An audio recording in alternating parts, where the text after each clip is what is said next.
Welcome back. Now, last week, Minister of Electricity and Energy, Dr. Kgosientsho Ramokgopa, withdrew the government gazetted procurement of 2,500 megawatts of nuclear energy capacity.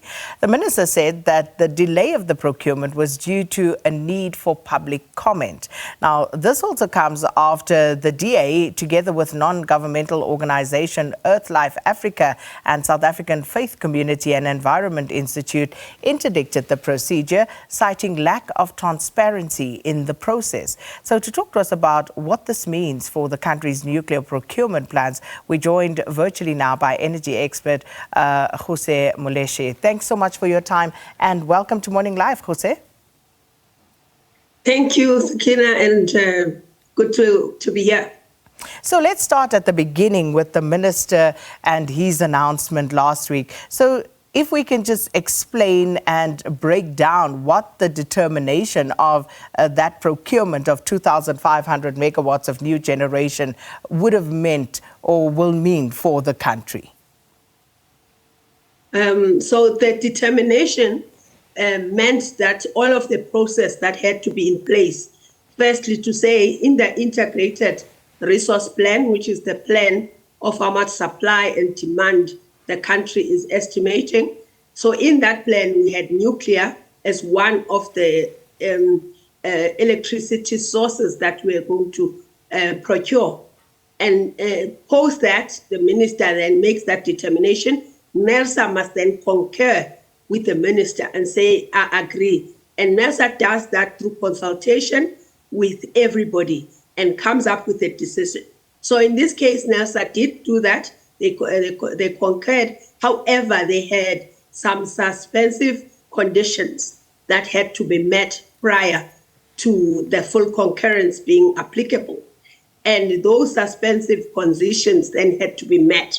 Now, procedurally, the minister, I think the department went back to NERSA and NERSA subsequently approved without putting back the response to those conditions to the public scrutiny. So that is why the court challenge was then to say this is procedurally incorrect. You should be going back and then hearing what the views are again, and then that could be a go-ahead to start the procurement process. So that process now has to be done again. So just going back, so what does this withdrawal then actually mean? What is the impact of this in the long run, given our energy woes as a country?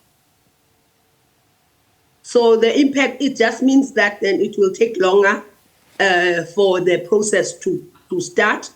And obviously, there are long lead times for infrastructure, from procurement to a period where you have something agreed on the table, and then construction. So it will delay that period.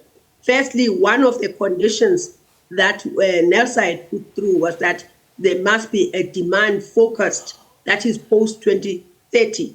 We don't have that on the table right now.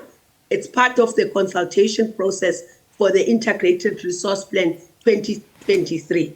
So that therefore means that nothing can start until that process is done, and that will feed back into NERSA and the process. So there will be a delay, definitely. But how does this happen? How do we get to a point where we are gazetting things and, as you had previously mentioned, civil society goes to court and the process is found to have been procedurally unfair, and which they would obviously see as a big win for them in the broader scheme of things. The minister said that the National Energy Regulator, NERSA, should have subjected that process to a public participation process. So how did this happen, and where does the buck stop in this regard? I guess the buck stops with NERSA because they are the ones who put up those suspensive conditions. Upon receiving them, I think it should have been a prudent way to proceed to make sure that they then take that back to the public. And NERSA has been taken to court on many occasions. You would think that by now they would be careful and make sure that each and every process can stand scrutiny. But unfortunately, this is where we are now. So, Jose, if we look at nuclear and nuclear procurement, this has always been a controversial area.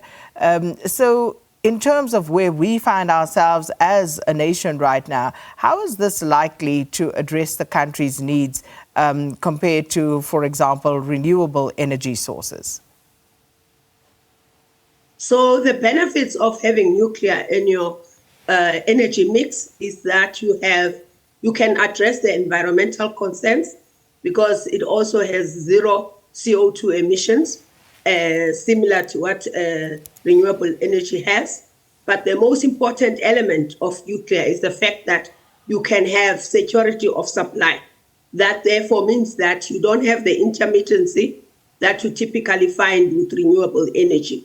Because with renewable energy, we have to have additional flexible capacity to accompany it during the periods when you don't have sufficient energy coming out of those resources. Whereas with nuclear, you have a stable 24/7 supply that is available throughout. And in terms of operations, for now, right now in South Africa, it is the cheapest from an operation point of view.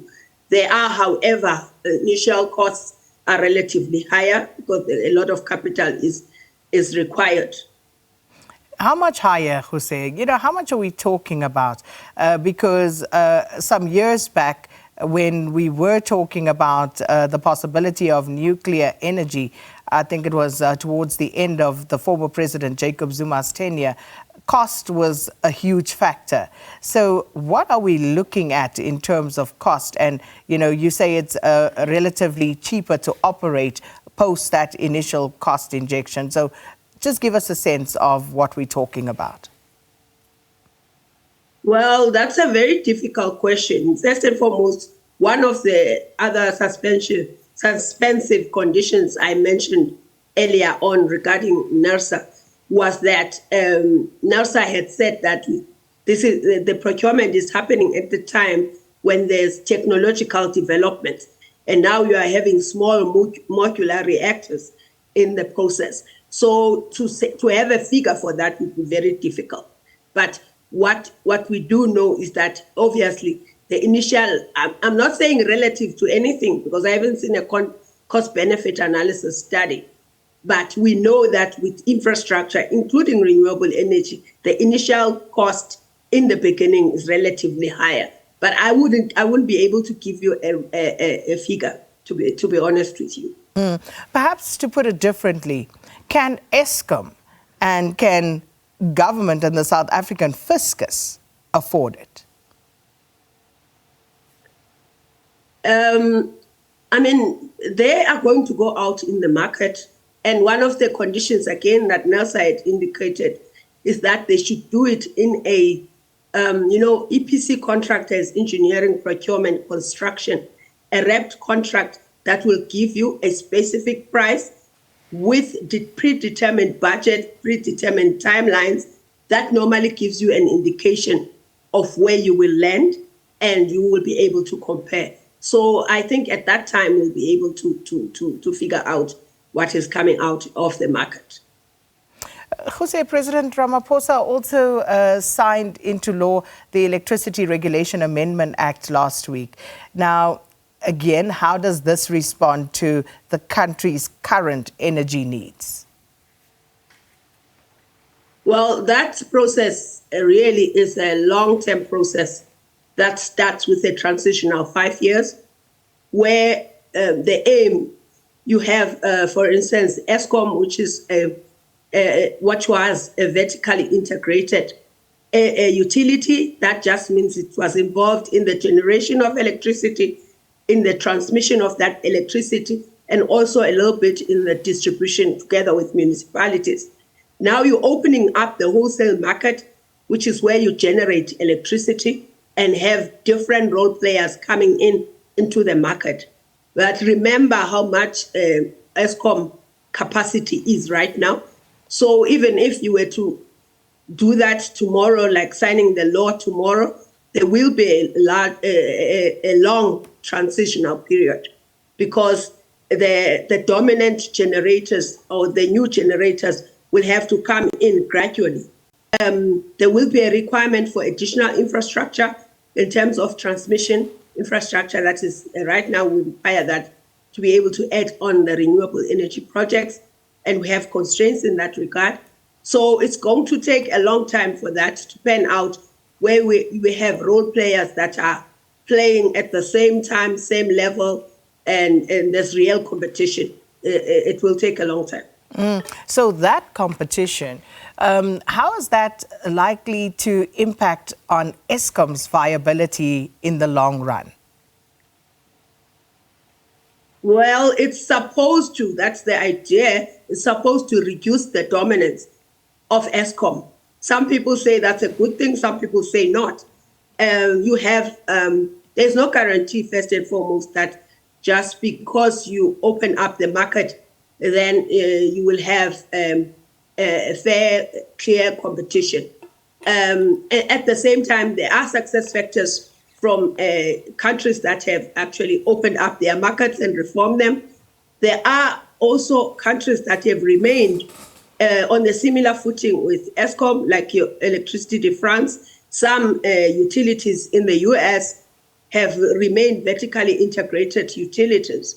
And so the jury is out in terms of where it depends, I suppose, on each country, what the country does with respect to those reforms to be able to guarantee success at the end of the day.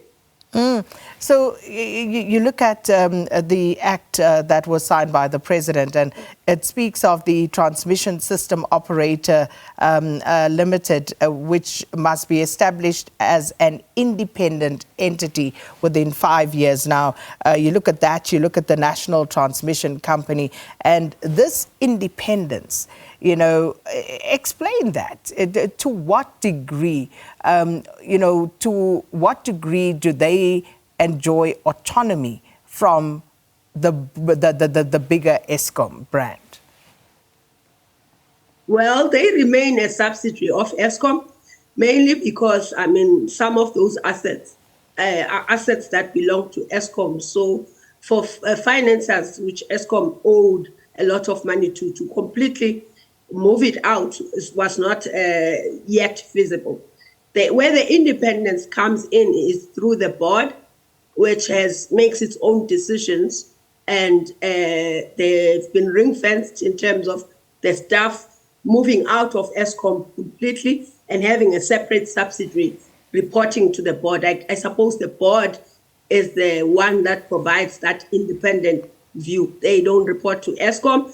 They will go to NERSA for funding on their own, with their own allocation and their own justifications. So from that perspective, it is independent. I guess for the consumer, all the consumer wants to know is, will I have electricity when I need it, want it, when I flick a switch, and will it be cheaper?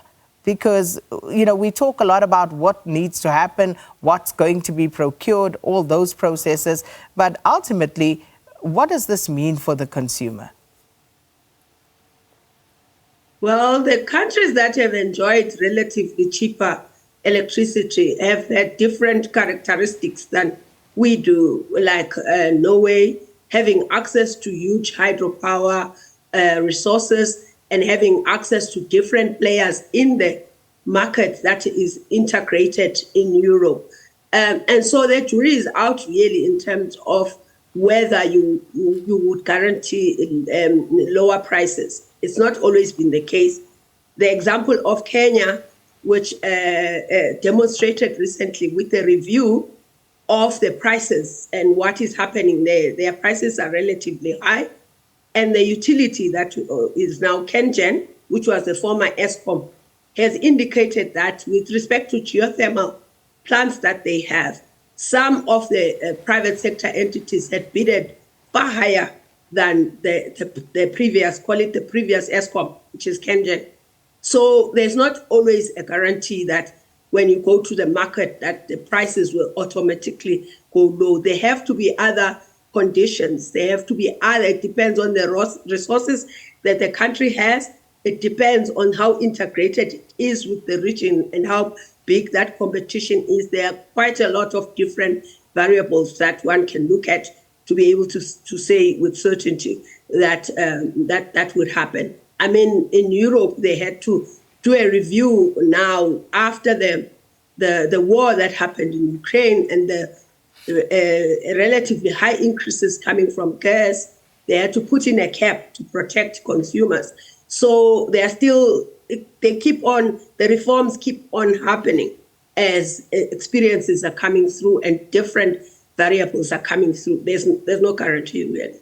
Well, thank you so much for explaining that. That was Ruse Moleshe, energy expert, and she, of course, was giving us her analysis on the Minister of Electricity and Energy, Dr. Kgosientsho Ramokgopa's decision to withdraw the gazetted procurement of 2,500 megawatts of nuclear energy capacity to allow for public comments. And this is your opportunity, of course, to weigh in on that.